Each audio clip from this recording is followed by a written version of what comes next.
Welcome back, everyone. Today's explainer is, well, it's wild. We're unpacking a piece of source material that is just as highly unusual as it is chilling. We're looking at a deeply classified 2002 military whistleblower testimony straight from the mountains of Afghanistan. It's a debriefing that takes the incredibly grounded, harsh reality of a modern war zone and literally collides it head-on with claims of something completely unexplained. We're going to methodically break down this testimony, the strict military protocols involved, and the shocking sequence of events exactly as they were reported. Now, to really wrap our heads around how a mystery like this even unfolds, we first got to set the stage.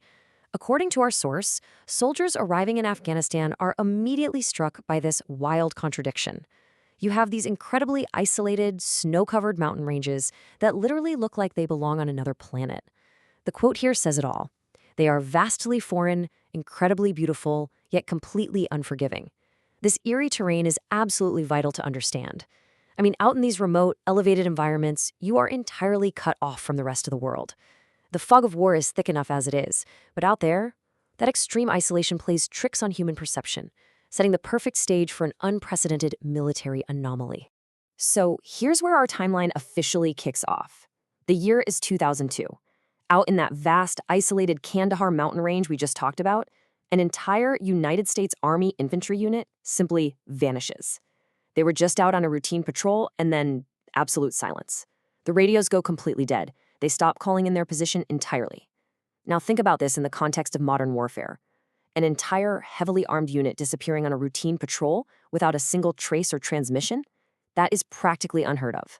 Okay, let's dive into this next point because the source highlights a specific operational detail that makes this disappearance deeply alarming. The missing unit never called in a TIC. Now, what's a TIC? It stands for Troops in Contact. The literal second a unit takes enemy fire, they radio this in. It's a strict military protocol. Honestly, it's a total reflex. It tells command to get aircraft on standby and prep reinforcements immediately.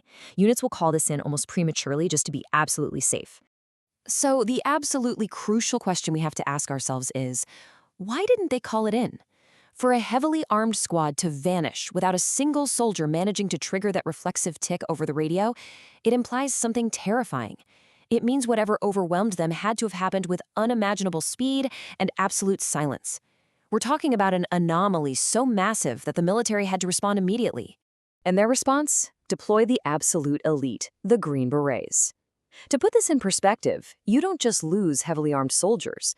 So when you do, you send in the apex predators of the military to hunt down whatever took them. Our source material draws directly from the testimony of one of these Special Forces soldiers who goes by the alias Mr. K. Mr. K and his detachment are choppered into a spot about 4 kilometers from the missing unit's last known coordinates. Their objective is clear: methodically sweep this treacherous cave-potted mountainside and find their missing brothers in arms. Let's move to the actual search and see how this builds. For the first few days, it's just a grueling hike with incredibly heavy gear. But then they stumble upon a distinct goat trail, and the clues they find are incredibly grim, and they build rapidly. First, they discover broken whip antennas and radio housing. Okay, weird. Then, discarded military backpacks. As they climb higher, they find pieces of torn uniforms, with patches instantly identifying them as the missing infantry unit. And finally, scattered along the path, they start finding broken bones.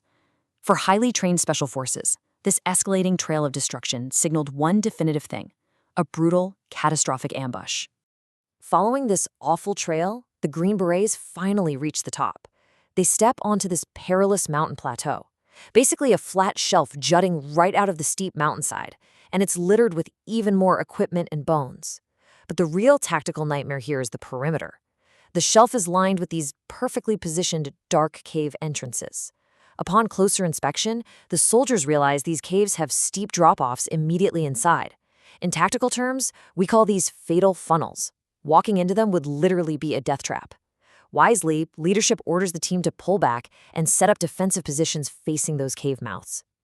Weapons are trained on the dark openings. Adrenaline is absolutely through the roof. They are fully expecting human combatants. But what the source claims happens next defies every single expectation of modern warfare. Absolute chaos erupts, and it's all over in just 30 seconds. 0 seconds, a flash of movement. Mr. K doesn't even have time to react. 3 seconds, a massive lance-like spear flies out of the pitch black, instantly killing his teammate Dan. 10 seconds, a massive entity charges out of the cave, howling a war cry, running straight toward Dan to retrieve its spear.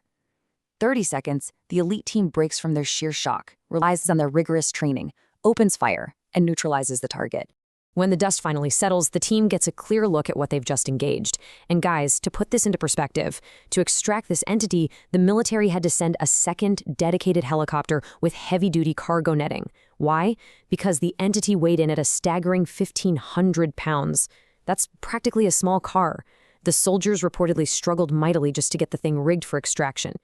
Now, Mr. K's testimony recorded a staggering level of bizarre specific detail regarding the entity's anatomy, and we're imparting this exactly as the source reported it. The entity measured between 12 to 15 feet tall. It had a red beard, red hair down past its shoulders, and it was actually wearing animal skins. But perhaps the most jarring details noted by the soldiers as they handled the massive body were the digits. The entity possessed exactly 6 fingers on each hand and 6 toes on each foot. So just picture this. You have an elite military unit returning to base with a casualty, an unbelievable combat story, and allegedly a half-ton, 15-foot-tall body slung beneath a helicopter. The source testimony shifts right here, moving from a combat narrative directly into claims of a deep institutional cover-up. The helicopter reportedly flew straight to a secure airfield, transferring the entity to a massive C-130 military transport aircraft. And according to the source, the pilot of that C-130 would actually later publicly corroborate the exact visual details the Green Berets reported: the height, the red hair, the 6 fingers and toes. Meanwhile, Mr. K and his surviving teammates fly back for a mandatory debriefing, which is formalized through an after-action report, or AAR, and this brilliantly illustrates the conflict that immediately sparked with high command. Honoring their oath and their fallen teammate, the team's original AAR detailed the giant, the spear, and the anatomical anomalies. But military leadership allegedly forced a complete rewrite from scratch. They wanted a sanitized version that erased the giant entirely, officially claiming their teammate Dan was tragically lost during standard typical enemy combat in the mountains. To make sure this rewritten narrative actually stuck, the military took drastic steps. The entire team was forced to sign legally binding non-disclosure agreements. The operation was classified top secret, and the soldiers were told never to speak of it again. And you know what? That silence held for over a decade. But in 2016, deeply frustrated by the bureaucratic erasure of his friend Dan's true cause of death, Mr. K made the incredibly heavy decision to break his NDA. He decided to act as a whistleblower, finally bringing this classified testimony to light. Which brings us to the ultimate question posed by our source material today. We've traced the timeline from an entire heavily armed unit vanishing without a trace, up a mountain trail of escalating horrors, to a 30-second encounter that defies all modern warfare expectations, and finally into an alleged bureaucratic cover-up. Now, the source acknowledges that while the story seems completely impossible, the isolated, almost alien terrain of Afghanistan is exactly the kind of place where the impossible might remain hidden. We have a declassified testimony, claims of corroborating witnesses, and a missing infantry unit that sparked it all. So I leave it to you to analyze the testimony. Is this an elaborate piece of military fiction, or did a U.S. Special Forces team actually engage something ancient and hidden in the remote mountains of Kandahar? Let that sink in and keep questioning what you're told.